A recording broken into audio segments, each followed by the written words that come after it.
आज अपने इस चैनल के माध्यम से मैं सबसे पहले पहलगाम में जो हमारे 26 भारत माँ के बेटे मारे गए, जो कि कश्मीर घूमने गए थे, जिस बेशर्मी से, जिस बहसियानिया तरीके से उनको मारा गया, धर्म पूछा गया, पैंट उतारवाई गई और उनकी पत्नियों के सामने ही उनको बड़े नृशंस तरीके से मार दिया गया। पूरा देश सन्न रह गया। लेकिन भारत सरकार ने, भारत की सेना ने मोदी जी के मार्गदर्शन में जो उसका जवाब दिया, वो भी पूरी दुनिया ने देखा।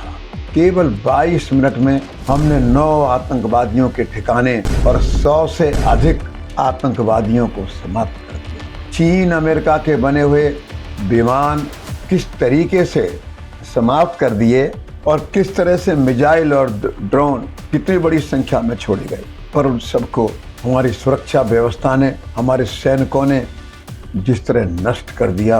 पूरी दुनिया में भारत की सेना का, भारत की हिम्मत का, भारत के नेतृत्व का डंका बजा है। अब ये पुराना भारत नहीं है, अब ये नया भारत है। लोगों के मन में एक कसक रह गई। मोदी जी आपने बहुत अच्छा किया है, राजनाथ सिंह जी आपने बहुत अच्छा किया है, भारत की सेना ने बहुत अच्छा किया है। बस एक कसक रह गई, 2 दिन युद्ध और चल जाता, उनके और ठिकाने और बड़े आतंकवादी जो बच गए उनको और समाप्त कर दिया जाता, कितना अच्छा हो गया।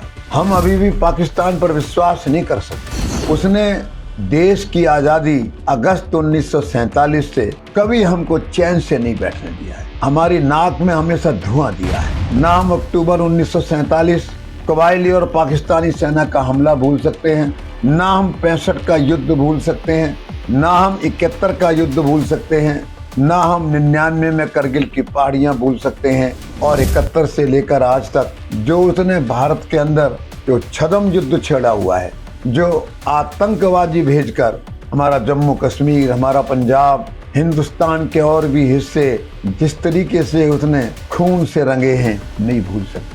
जो जवाब दिया गया, जवाब और अच्छा होता। देश की जनता के मन में ये वेदना और कसक रह गई कि अभी तो उनके बहुत आतंकवादी अड्डे कायम हैं। अभी उनके बड़े बड़े हाफिज सईद जैसे बड़े बड़े आतंकवादी भी अभी मौजूद हैं। इस देश की प्रधानमंत्री से, इस देश की रक्षा मंत्री से, इस देश की जनता की यही पुकार है। अब जब कभी निकट भविष्य में अवसर मिले, पाकिस्तान पर विश्वास नहीं करना है, पाकिस्तान को छोड़ना नहीं है। आप देखना कुछ दिन के बाद फिर वो कैसे ही फिर घटनाएं शुरू करेगा। और जो हमने कहा है, अपनी बात पर कायम रहना सीखें। सिंधु नदी का पानी, चिनाब नदी का पानी, जो भी दरिया यहाँ से जाते हैं, उनका पानी इस देश के किसानों को मिलेगा, इस देश के खेत और खलिहानों को मिलेगा। हम उसकी एक बूंद भी पाकिस्तान नहीं जाने देंगे। अगर इजराइल 58 मुस्लिम देशों की चिंता नहीं करता, यूएनओ क्या कहता है नहीं चिंता करता, दुनिया के देश क्या कहते हैं चिंता नहीं करता, आप देखिए अभी भी रोज का स्कोर उसका मारने का 50, 60, 70, 80, उसके तो 1500-1600 लोग ही लड़ाई लड़ते हुए मारे गए होंगे, और वो भी पहले दिन 1200 मारे गए, उसके बाद तो मुश्किल से 300-400 ही मारे गए होंगे। पर उसने 70,000 से अधिक हमास और फिलिस्तीनियों के लोग मारे होंगे, उनके लड़ाके मारे होंगे। लगभग गाजा पट्टी इजराइल ने अधिकतर उसके हिस्से पर कब्जा कर लिया है। हम इजराइल से प्रेरणा लें, जो हमने किया अच्छा किया, पर आगे जब अवसर मिले निकट भविष्य में जितनी जल्दी हो सके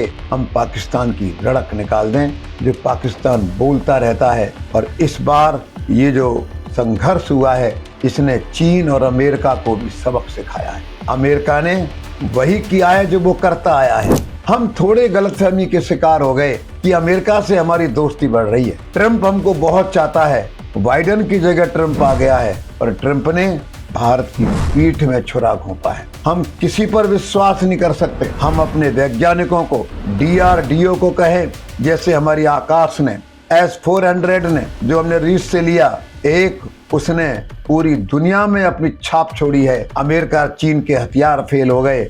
हम अपने वैज्ञानिक और RDO को कहें और नए हथियार बनाएं और नए आविष्कार करें। आने वाली पीढ़ी के हम मिसाइल, ड्रोन और प्लेन लड़ने वाले बनाएं। दुनिया उसका साथ देती है जिसमें ताकत होती है। और मैं भारत सरकार की इस बात के लिए तारीफ करूंगा, उसने दुनिया के 35-36 देशों में जो 7 टोलियां संसद के सदस्यों की बनाकर सब पार्टियों से MP लेकर भेजी है, बहुत अच्छा काम किया है, जिससे दुनिया को पता लगे पाकिस्तान है क्या, पाकिस्तान करता क्या है।